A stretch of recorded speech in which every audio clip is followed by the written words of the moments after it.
Ready? All right. Good morning. We'll start with the pledge. If you would please rise. Commissioner Malt, will you lead us in the pledge? I pledge Allegiance to the flag of the United States of America and to the republic for which it stands, one nation, under God, indivisible, with liberty and justice for all. Mr. Smith, will you open a prayer? Our Heavenly Father, as we come to you again, we thank you, Lord, for the opportunity to come together and to do the business for the county. Lord, we ask that you would direct us, help us to make the right decisions, follow the way that you would have us to go, that would be in the best interest of the people of Scioto County. Lord, we thank you for each one that's here. We thank you for their input. Lord, we'd ask that you would give us the strength, give us the ability to make the right decisions. We ask these things in your precious name. Amen. Amen. Thank you, gentlemen. Good morning. We're in February, and the groundhog did see his shadow, so it's still going to be winter. But with that, we're going to approve the meeting minutes of January 29th. I will make a motion to approve those minutes. I will second. Mr. Smith? Aye. Mr. Malt? Aye. Mr. Powell? Aye. In the matter of requests for appropriation of funds, Any comments or questions on item 2? Hearing none. I make the motion to approve. I second. Mr. Malt? Aye. Mr. Smith? Aye. Mr. Powell? Aye. In the matter of requests for appropriation transfer of funds, Any comments or questions on our transfer of funds? I make a motion we approve the transfer of funds. I second. Mr. Smith? Aye. Mr. Malt? Aye. Mr. Powell? Aye. In the matter of approving payment of the regular schedule of accounts for the various fund moral obligations and then and now certificates in the total amount of $567,538.77. Any comments or questions on item 4? I make Go ahead. the motion to approve. I'll second. Mr. Malt? Aye. Mr. Smith? Aye. Mr. Powell? Aye. In the matter of accepting miscellaneous reports, Any comments or questions on our miscellaneous reports? I will make a motion we accept the reports. I will second. Mr. Smith? Aye. Mr. Malt? Aye. Mr. Powell? Aye. In the matter of requests for fund transfers, Any comments or questions on our fund transfers? I make the motion to approve. I will second. Mr. Malt? Aye. Mr. Smith? Aye. Mr. Powell? Aye. In the matter of advance request, Any comments or questions on an advance request from our sheriff? This is in regards to, they're actually returning advance requests for bulletproof vest grant. So they're actually returning it. Comments or questions? I make a motion we approve the request. I'll second. Mr. Smith? Aye. Mr. Malt? Aye. Mr. Powell? Aye. In the matter of accepting a minute certificate from the Budget Commission, Any comments or questions on the amended certificate? I make the motion to accept. I will second. Mr. Malt? Aye. Mr. Smith? Aye. Mr. Powell? Aye. In the matter of authorizing the clerk to advertise a notice to bidders for sealed proposals for the SCI TR 103-0.63 Stony Run Road Bridge Replacement Project regarding the engineer. So this is authorizing our clerk to advertise for notice of bidders, Stony Run Bridge replacement for our county engineer, Darren LeBron. Looks like the bid openings will be 10 a.m. on April 2nd. Any comments or questions? I make the motion we approve. I second. Mr. Smith? Aye. Mr. Malt? Aye. Mr. Powell? Aye. In the matter of accepting 2025 inventory, Any comments or questions on the inventory? I make the motion to accept. I'll second. Mr. Malt? Aye. Mr. Smith? Aye. Mr. Powell? Aye. In the matter of authorizing payment for critical infrastructure regarding Otway drainage improvements, SCI-73-675 slip repair. So this is part of the Otway project that we received CDBG grant funding for out in Otway. This is slip repair for the excavation to pay estimate number 1 in the amount of $256,730 to Allard Excavation. Comments or questions? Make a motion we approve. I second. Mr. Smith? Aye. Mr. Malt? Aye. Mr. Powell? Aye. In the matter of establishing a one-time 14-day grace period for the 2026 first half real estate taxes regarding the treasurer. This is something we're looking at. Been talking to the treasurer. It is something we need a little more information from our prosecutor's office. But to see if we have the authority essentially to extend a grace period for the first half real estate taxes due to the weather. So I'm going to ask that we table this at this point. I think there's one more thing we need to double check on. I got a late message from our prosecutor's office, and I appreciate them looking into this. So can I get a motion to table, please? I'll make a motion to table. I'll second. Mr. Malt, Aye. Mr. Smith, Aye. Mr. Powell. Aye. In the matter of request to attend meetings, Any comments or questions on request to attend meetings? I will make a motion to approve the request. I'll second. Mr. Smith, Aye. Mr. Malt, Aye. Mr. Powell. Aye. In the matter of notice of award for New Boston Village Millbrook Park Walking Trail regarding CDBG grant. This is connected to the community revitalization grant funding that we directed toward the village of New Boston. The way that grant works is that our grant writers and team with CDC of Ohio and Mary Oakley and her team interacted with the village to see really what do the citizens want. One of those projects is a walking park trail there at the Millbrook Park. This did go out to bid, and it is awarded to Scioto Valley Paving. And this is upon the recommendation of our grant consultant, Mary Oakley from CDC of Ohio, and the bid amount is $329,850. Excited about this project and the other things that they're working on and the partnerships that we have there with New Boston. Comments or questions? I make Here. a motion. Go ahead. I make a motion to approve. I'll second. Mr. Malt, Aye. Mr. Smith, Aye. and Mr. Powell. Hi. That is the end of our agenda. Do we have any comments or questions, items on agenda? Mr. Bill Shook. Thanks, guys. As far as on the agenda goes, I know you tabled it, but is there anything further you can talk about the one-time grace period extension? Yeah, so we're trying to figure out where the authority truly lies. And it does talk about the, at first it looked like commissioner, and then I think the language is tax commissioner, and I'm looking at our treasurer, so we're just confirming like what the appropriate procedure is. I know we probably have, if this board is the one that has to take action, it would potentially be next week to extend that out due to extenuating circumstances. We've had, level 2s for a bit now, so this was something that our treasurer brought up to us and thought it would be, if it's something we can do, a nice thing to be able to do for our citizens and allow that extra time without the penalties. So we're kind of looking through that procedure. Okay, certainly. And while I've got the mic, can I ask an off-agenda question? Yeah, sure. Okay, you referenced we've been seemingly in level emergency 2 for quite some time. Yeah. You slipped back a little bit, but tomorrow's weather forecast isn't looking really promising as well at this point. Is there anything that any of the three of you would like to say regarding the county's efforts to keep the roadways safe during this kind of unparalleled combination of freeze and ice and snow? Sure, I'll yield to my peers here, and then I can jump in. So I've been in contact with Darren LeBrun, and the county's doing all we can possibly do to keep everything up to snuff, up to par. So.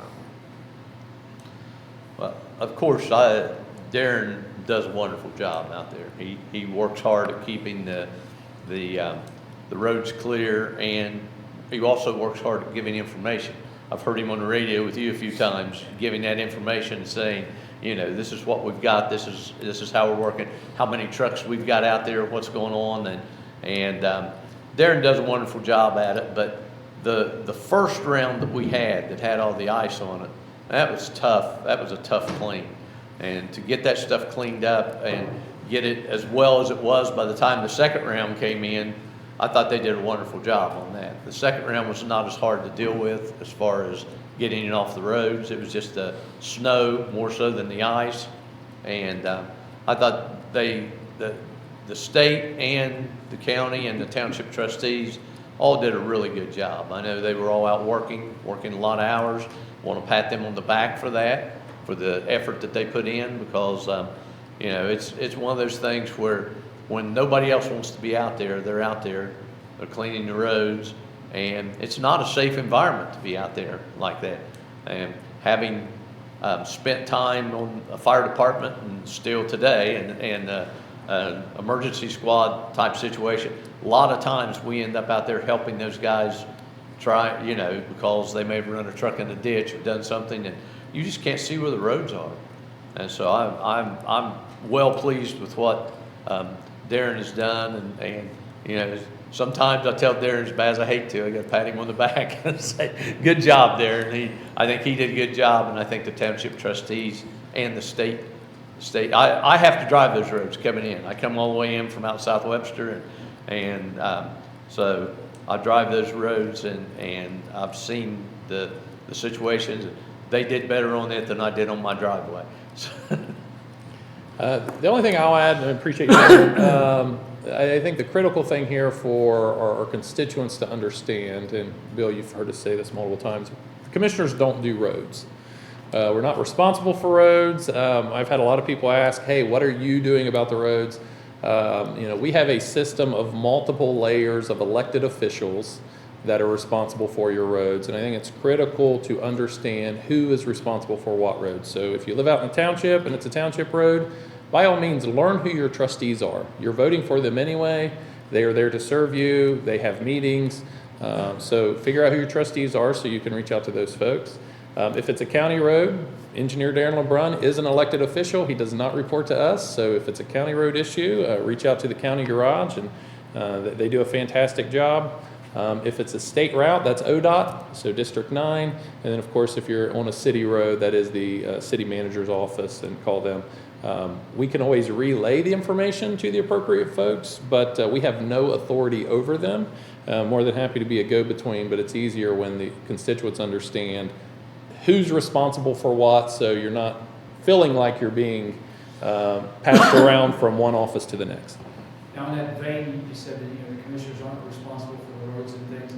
For clarification's sake, I know a private concern takes care of a lot of the Southern Ohio Veterans Memorial Highway. Yeah. Does our county ever get involved, to your understanding, in any of the clearance of that, or? No, they have the byway group, and they handle that themselves. That's part of the contract of when that was built, that they maintain that stretch of road. I've tried to convince several callers into this. No, I don't think we have it. So hopefully it carries more weight with you saying it. Probably not, Bill. Probably not. Okay. Guys, thank you. That's all I have. Appreciate you. Thanks. Do we have any other questions, items on agenda, off agenda? Sure, go ahead. I'm sorry I'm late. My driveway is still a mess, so. That's fine. I'm actually really glad that you said that. So I'm on the border from Franklin Furnace. So Yes. I have a few questions and words, but bear with me. I promise I have good news at the end. So a lot of my questions have to do with that information. So after last week's meeting, not last week, 2 weeks ago, I couldn't tell last week because of course my son's car was frozen, but you gave me an update about the overpass on Junior Furnace Hospital Road, and I had no idea. So Yeah. I got to thinking about information. Like, I think people just need information. So I sent you all an email last week, but asking like, how can I gather that information? Because I want to be a better community member. I want to be. So when I went to the town, I'm rambling. Sorry, so I have to walk. No, you're fine. But when I went to the township meeting last Thursday, because I thought, I need to get more involved, just so I have information, they had no idea about the White House. So where can I point them to get information? How can I point them to get the things that they need to know?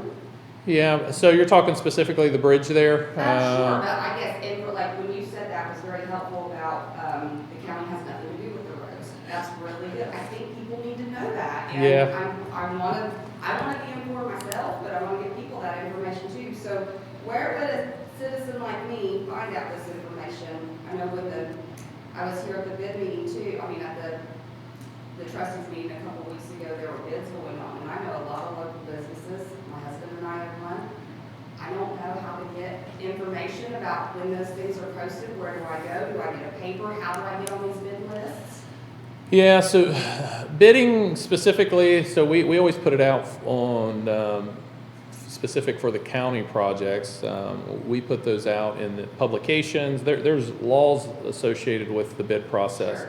Now, it is important to understand, which publications some political subdivisions use. So we might do something and Green Township might do something different. Okay. So they might be using Scioto Voice, we might be using Daily Times, But a newspaper. should be a news, should be a publication. Sometimes that could be a public notice on Facebook, there's multiple different ways. A lot of groups will use, and I know our engineer's office will put it on, there's different services that kind of go out to the contractors. So it's kind of a mixed bag in terms of that information. In terms of the bypass bridge you were talking about, that is an ongoing project where we're trying to get, and this is the bridge that was struck. We're working with ODOT trying to get funding essentially for that project. So we're hopeful on that. The engineer's been working on that. Rep. Pazzuli's been involved with that. This office has been involved. But part of it is, do we know if we're going to get the funding yet or not? So right now there's a study that shows several different options. That's what you were talking And about. then the options get elevated up to see what we could potentially get the funding for. And then the next step is figuring out what the public, like our match would be, the local match. So sometimes you might not hear about some of these things because the reality is if it falls through, then everybody's like, well, what happened to our bridge?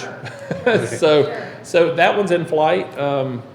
It's in a good spot, but once again, you're kind of relying on some federal funding, and we all kind of see what's happening at the federal level. So, Sure, absolutely. No, I understand that. So I guess only because I don't know, I ask these questions. no, ask away. Yeah. Yeah, because I don't know. So my first thought is to ask the trustees, but they did not know. And listen, that's because they didn't know. Yeah. So I thought, well, where can I tell them to go? And then they were trying to explain to me some of that is a state road and some of it is county, and it got really confusing. So you all understand that very well, but people like me do not understand that very well. Yeah, that's the tough part, that even if it's a county road running through a township, it doesn't necessarily mean that the trustees are brought in on it because it's a county project. Just likewise, it doesn't always mean that our county engineer is brought in on every ODOT project as well. So, I mean, I think it's more of a structural issue within government, and everybody kind of sits in their silos. So you're right, like the information should better flow. Yeah. I think once that they get to a point that it's, okay, this is what we're going to do, then they will have a public meeting on it to let people know. But, once in the process, they can't have a public meeting on saying, well, we think we might do this, or we might do that, or we might do this. So when it gets to that point, I believe they're required to have a public meeting saying, hey, this is what we're planning to do up here. The township is required to have that. Well, No. depending on what the project is. Depending on who Okay. it is doing it. Yeah, if it's the state doing the project, the state would be required to have that public meeting. Okay, so that helps me understand too, because I think, just with knowledge, Yeah. it just helps. It seems more important because we think when we don't hear, and listen, I understand that when things are not going on, there's a process too, but that information that you shared with me 2 weeks ago was just something my friend and I were both shocked. Oh, we didn't know that. So it's like, where do we get that information? How can we be better informed citizens too? So, and just other opportunities, I think maybe the county offers some things to even local citizens and stuff that we just have no idea where to get that information. So, when we have a community member that's maybe struggling or whatever, where do we go to get? I'm just trying to. Yeah. And I know how it depends on where, but. And it depends on what, it depends on age. So Community Action has a lot of resources for folks that are struggling. They do some winterization stuff. They, once again, grant funding is there's a limit to it. So Community Action does a lot of outreach and stuff. Job and Family Services, if they would qualify for some stuff, they have some different resources. And those groups are normally pretty good, that if they show up at the wrong office, they point them to the correct office. But in terms of somebody that's struggling, if it's a financial issue or anything like that, normally one of those two groups can help. Not so much in our purview within the commissioner's office, but yeah. Yeah, okay, so, I have two questions about the data center. Sure. That's some good news. So, I know when I was here last, I asked specifically about site-specific public, impact studies, and you all said you did not do those on your own. I'm just asking respectfully, can I ask why you all didn't choose to do that? It's a private development, so really with any private development, before they're purchasing land or doing all of their own due diligence, that's not unique to this. For instance, we were even looking at, through the soil and waste district, or solid waste district, sorry, there's a piece of property we were interested in, and that group's gonna have to do some EPA assessments and some phases, but when you're getting money from a bank, or you have to do all of your own studies.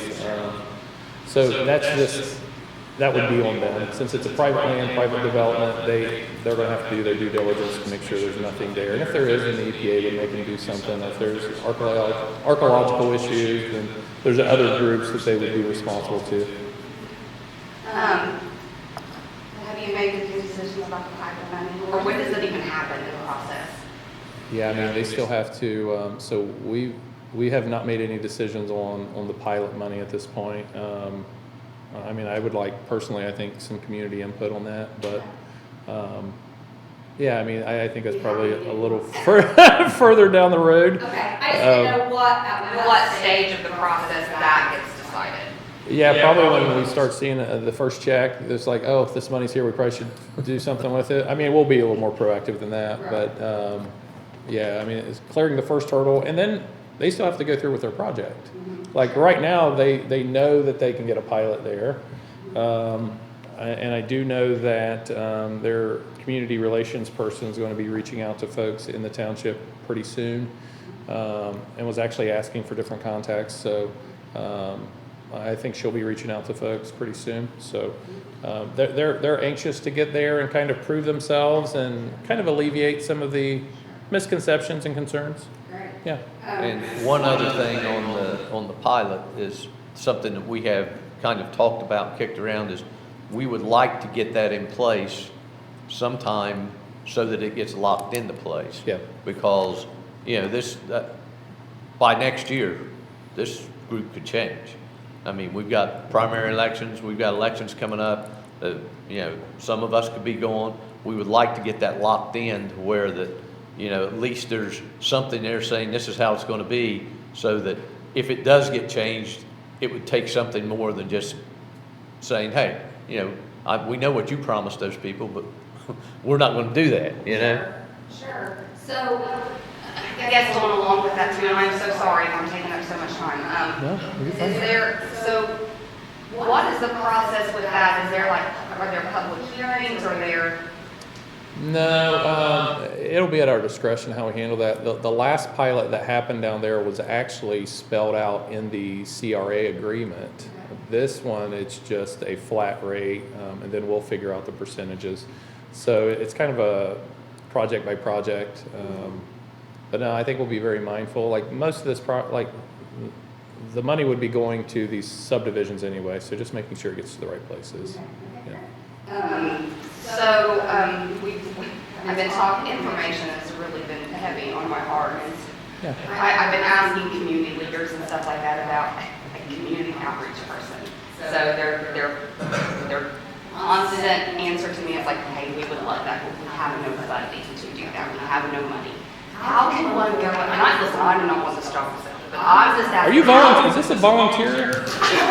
Right there. So listen, I gotta take it upon myself to voluntarily do this, but I've got a full-time job and supporting a husband, but no, I was like, how can I help? Maybe, is there a grant? Is there something I could do to maybe give my community money so they have this? Because we had that debacle with the property taxes. I'm sure you all remember that. That was specific to Green Township, right? So, sure. Yeah. So, and I think our leaders are so space-fed, as you all can imagine, a lot of them have separate jobs trying to do these things, and they just have no funding.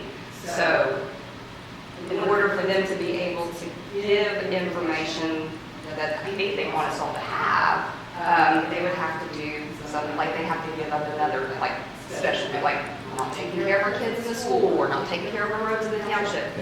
How can I get my community money so they can hire a position like this? Yeah, that's a good question. I don't, it would take finding potential grant funding. We've kicked around, over the years since I've been here, some sort of CIO, Chief Information Officer, something like that. But once again, it comes down to funding, and also since I've been here, we have not, like our specific office has not backfilled 4 or 5 positions because once again, if we're asking everybody not to backfill, if we're asking everybody, so how do you add a position? I see the value in it. There's clearly value in it. And that's why we try to be as transparent as we can. Once again, like we're more than happy to have a back and forth on camera. It's fine. But it doesn't mean that every question ever gets answered, because if you're not asking the questions, then we're on to our next meeting. Sure. So it would probably have to be some grant funding, but I don't know of anything that's currently out there specific to communications and outreach. It's something to look at though. Right. One more question, and then I have my good next. Have you all ever considered at least having one meeting a month in the evening?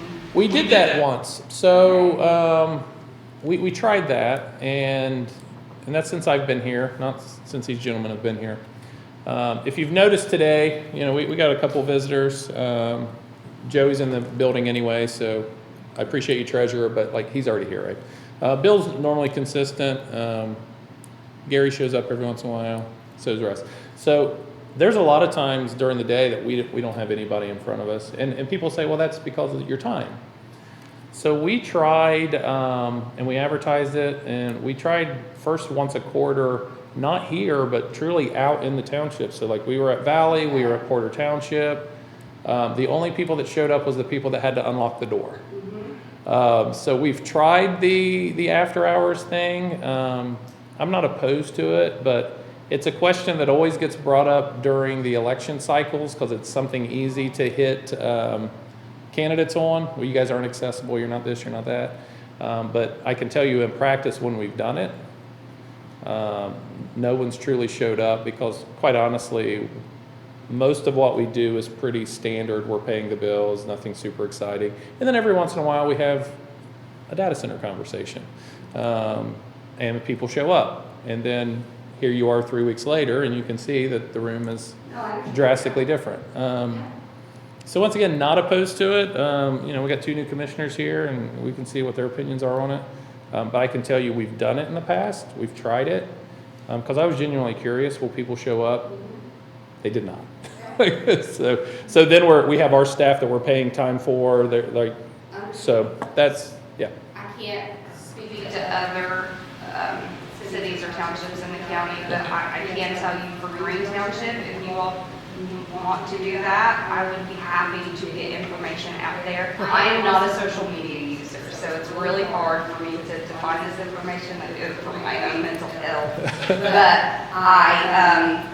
But it's really, if you're not on social media, it's like my husband and I get social media and why not. It's really hard to find that information if I don't know. But I am happy to say if you all want to do that in Green Township one time, I am happy to get the word out. I am happy to facilitate that because it could be just trying to, see the positives like a lot of people like myself didn't know. So, and I told you, and I want to hold myself to the same standard I expect of you. I said at that meeting, you mentioned that Google wanted to engage with community members and leaders. I said publicly if that happened, I would share it publicly as well. And so I'm very pleased to share with the commissioners and the public that I had a very positive email exchange with someone at Google. We are very early in the process. Nothing has happened yet, and nothing changes if nothing changes. But I will say that their response was very sincere, and it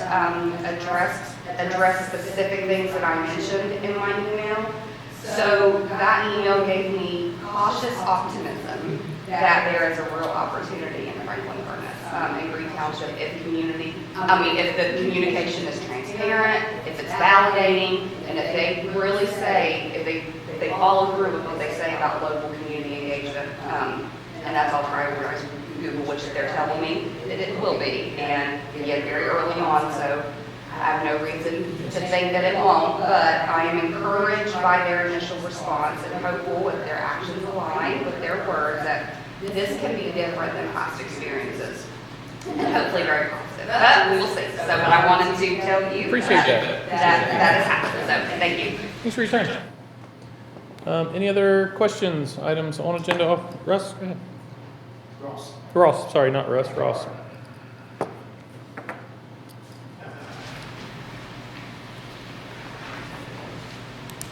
I'm a resident of Washington Township, I live in Coles Park. Do you guys have any information on the 73-104 split construction that's coming on? I know that, I'm from Senator Fisher. So that falls under ODOT. I know they posted something about a potential closure for 100 some days.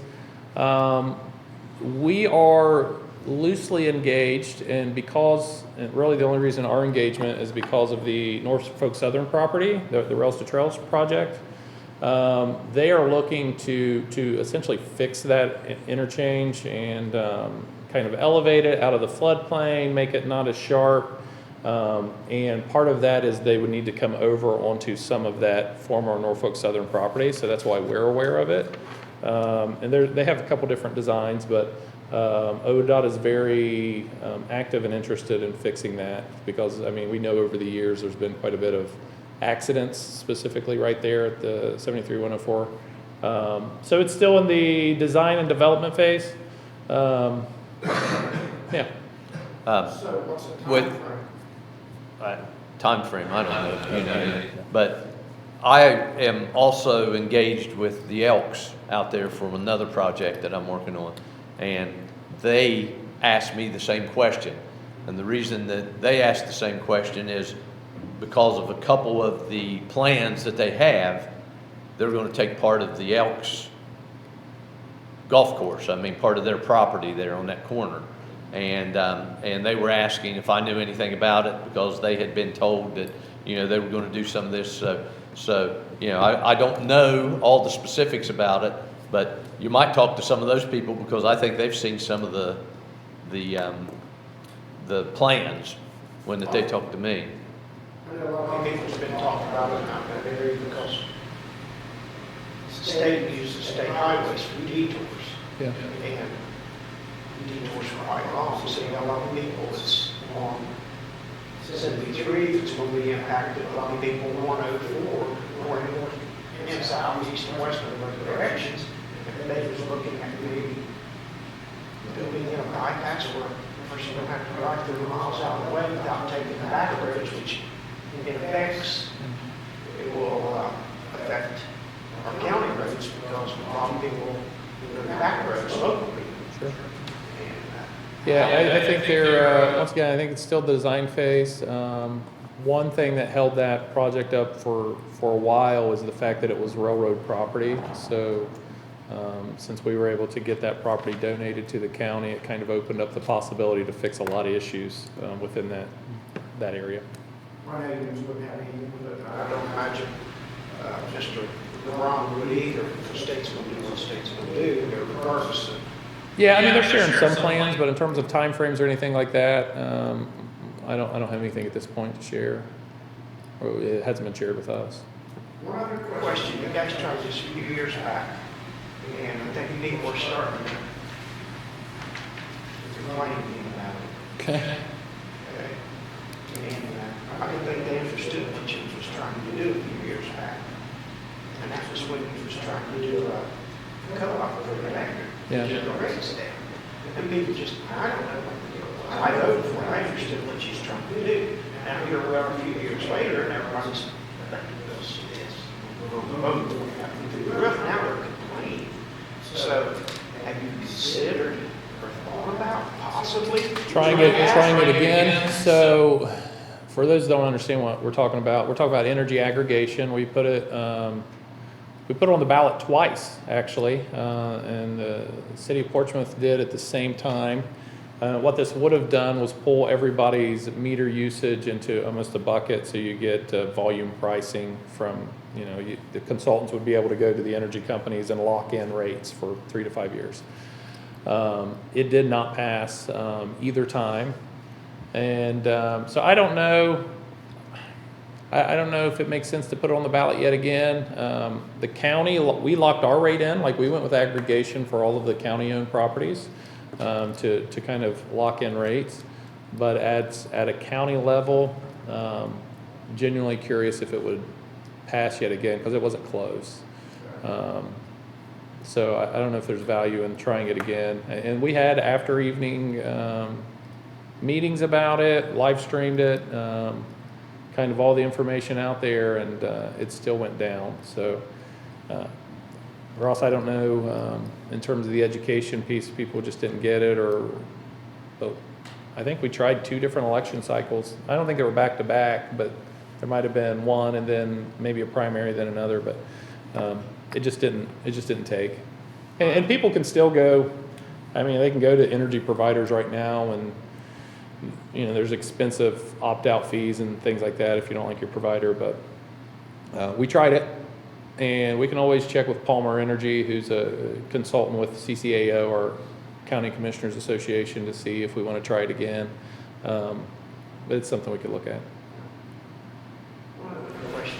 Buildings of a certain height, like say 4, 5, 6, 7, 8 stories, are the fire departments in their area required to have a ladder truck for those buildings?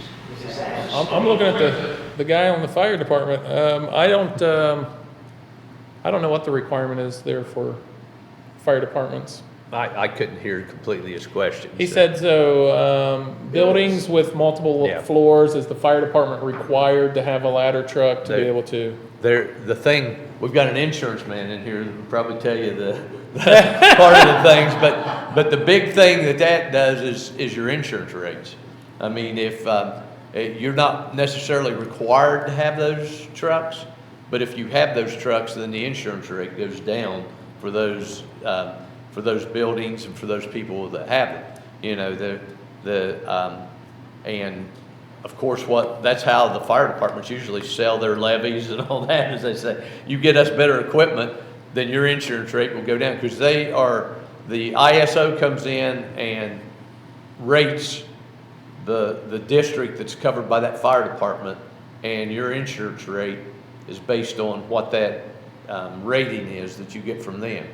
And having the better equipment, just using South Webster, for example, we just bought a really big tanker truck because we don't have the means to have water on the scene all the time.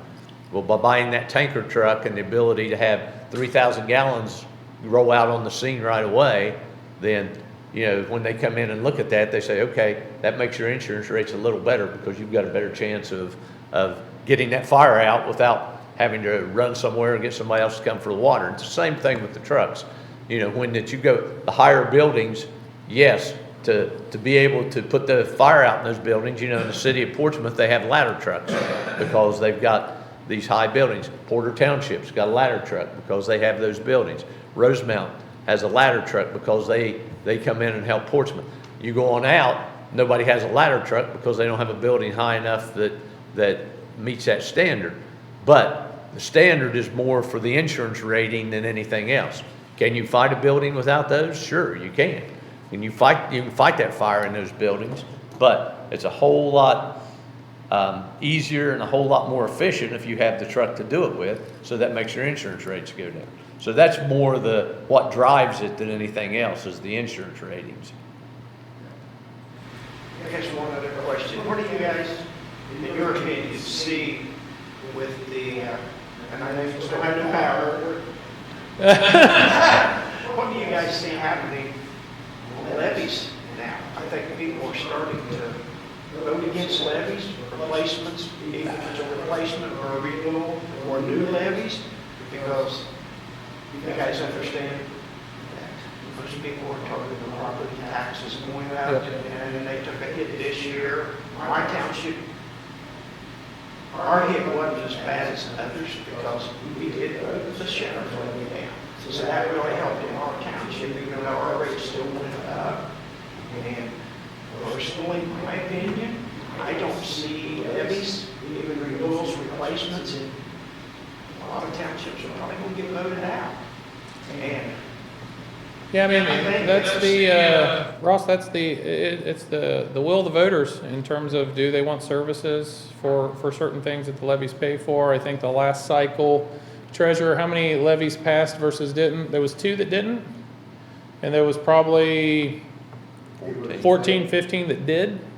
Yeah, countywide, they approved, like 16 out of 19. 16 out of 19 was approved this last time, so I think the telltale sign will probably be November of how people feel about their property taxes when, if the referendum makes it to the ballot to abolish property taxes. I know the state legislator has been working hard to try to fix some issues, to stop some of the spikes. I think we're just as frustrated as everybody else because we're also property taxpayers. So clearly something has to be done. It does not make sense that somebody's rate can jump 60% with no improvement to the house, nothing done. So, you know, well, like you said, we're not over taxes. We're not over roads. We're not over taxes. So That's the easy. that's the easy answer. I don't think this past election with the levies, 2000, how many passed, was a true indicator, because I didn't think anybody realized how much their taxes was going to go up. Yeah. Until So, they got their bills this time, and then it's like, well, 6, 7, 8, even more. Yep. $100%. so I guess we'll see the will of the voters and see kind of how that flushes out in the coming months ahead. I don't know of any levies that are on in the primary. That might be the first indicator. And then, of course, the general election is going to be the telltale for Ohio. So, what kind of an impact does tax levies have on the county office? You know, So if property taxes went away completely, I think the impact to the county, the last estimate was like $2.5 million, which is about 10%. So which is a hit, but that's also not counting the millions of dollars for CPS. That's not counting the millions of dollars for the DD school. That's just the county operating budget, but these other entities are connected to the county. The real impact is to the townships and to the school districts. 60-some% of the school district's funding. So I think if property taxes go away, all indications would be a grand consolidation of school districts. It would be probably elimination of townships, just because there wouldn't be any funding for these entities, or at least that's kind of what I'm not an expert, that's kind of what the experts are saying would be the logical next step. So it's something for all of us to watch and truly understand before we vote on it. So, let's just, if the property tax is really eliminated, I mean, November would be vote. There would be no need for townships or township trustees. Well, I mean, you still have roads you gotta take care of, and you still, like, somebody has to provide the service. That comes from taxes. Taxes be gone. What do you mean in township? Well, Road levies. citizen to citizen, if I can speak. Yeah. If I can speak that. So, like I said, information has been really kind of on the mark lately. So I need to first tell you that I understand frustrations. I absolutely understand frustrations. Coming from a township that had a long thing with property taxes not too long ago, and seeing the same thing, and still not understanding how that works, what I wanted to seek to do was seek more information. So usually these initiatives come about because people are frustrated. So, but I think if they do not do their due diligence, so I started to research, like, what happens if we lose property taxes? And for a township, like I live in Green Township, so it's small. So, we would lose our school. We would lose our fire and EMS. So, I think it's just education and just getting people, like, I get it that I'm frustrated too, but is this really the answer? Is there maybe a better way that we can work on this? Because you think about 10 minutes when you have a loved one who needs EMS. And if from what I'm researching and understanding, if this happens, if there is no property tax,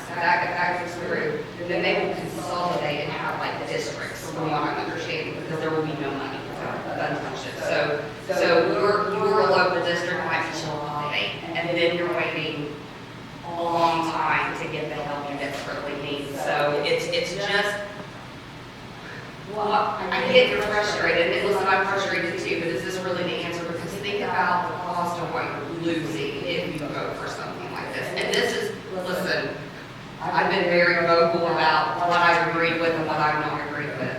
But I think it's just education, and I don't think that you're supposed to squeeze. It's just, we'll lose so much. The school you come to love, that's what he's right. The townships will be affected the most. We will not have fire DNS, we will not have a township trustee. It would just be really difficult. So, a neglected part of the county, like we feel already, would be even more so neglected if we did not have, from what I'm researching and understanding. I think, I've done the same thing, I understand what you're Yeah, saying. yeah. Sure. And we do the same thing. Yes. Revenue star, you have schools. And little townships like ours, that's what hurts the most. You know, people don't know where they're. I think that you're going to, when you get down to that, there's going to be a lot of question as to, okay, we voted to have EMS, fire, and then all of a sudden you're saying because you voted to do away with property taxes, we're not going to have that. I think you're going to see if that happens, and this is just a personal opinion, I think you're going to see a lot of lawsuits, it's going to be drug out for a while, trying to figure out what is the way to do this, because, just like you said, we voted out of 19, voted 16, or whatever it was, whatever those numbers were, tax levies in here, so people voted those in wanting those services. So now how are you going to take those services away? And I think that there will be a big fight once this goes through. So I think just the fact that it gets voted in is not going to be the end of the process. I think there's going to be a lot of other issues that come up before this thing's completely settled. I fear that what's going to happen is it's going to make a ballot, and when it does, Yeah, I think it will too. I think. Yeah, I think so too. People are frustrated, so I guess maybe this would be a question, especially given what's just happened when and I know it's up to people to be informed, because sometimes when things are overwhelming, so you talk about all these things, and no disrespect at all, but is there a way we can dumb this down so people like me can understand some of this stuff? So, it's hard, and I'm constantly having to look words up, and constantly having to read, and it's a lot when someone is, but what is the answer? How do we, I know this is just like a loaded question, but how can we voice the concerns of people who are frustrated? And I understand, I do, because I'm frustrated too with a lot of things, but not go to such a degree. Usually these things happen to such a degree because people don't feel heard, people don't feel like their concerns are being addressed. What is the balance? What would be a good balance? If you had that answer. Here, let's put your name up here. I think a lot of this has come from a lot of little things over time that's added up. This is just wrong, this is not the money or anything.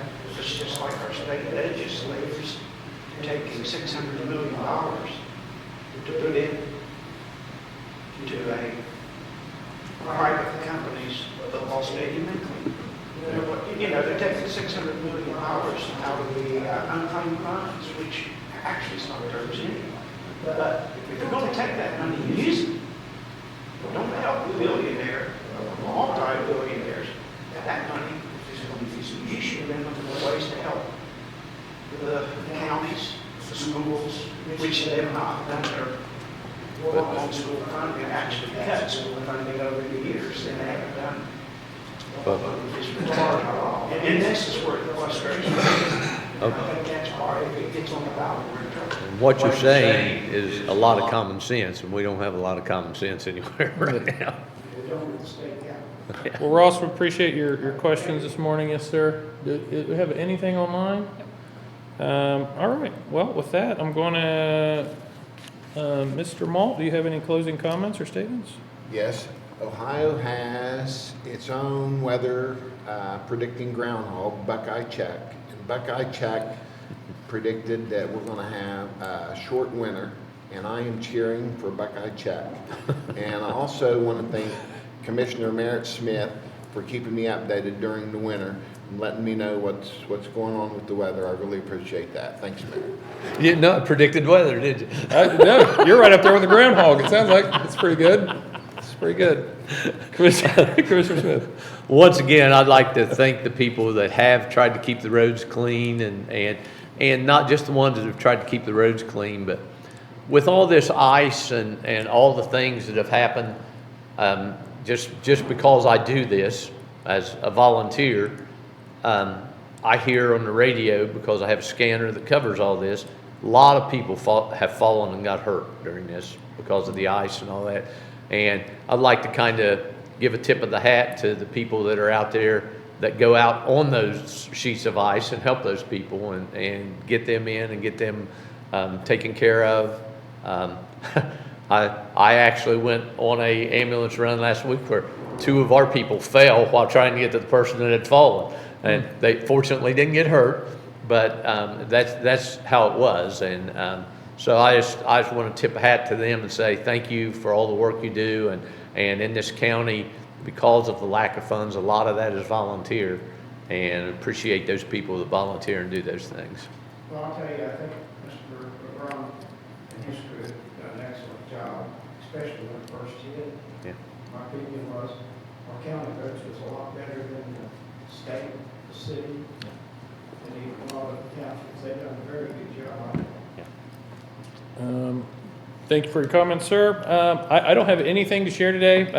Once again, I think we probably have one more blast of winter, and then it's supposed to be 60s next week. So get out there and build a snowman, I guess, because eventually it's going to be gone. So outside of that, try to stay warm. Take care of your elderly neighbors. Check in on them, and make sure they're okay and see if they need anything. But outside of that, I don't have anything. I'll entertain a motion to adjourn. I'll make a motion to adjourn. Now, I will second. Mr. Smith? Aye. Mr. Malt? Aye. Mr. Powell? Hi. Have a great weekend. Thanks for coming, guys.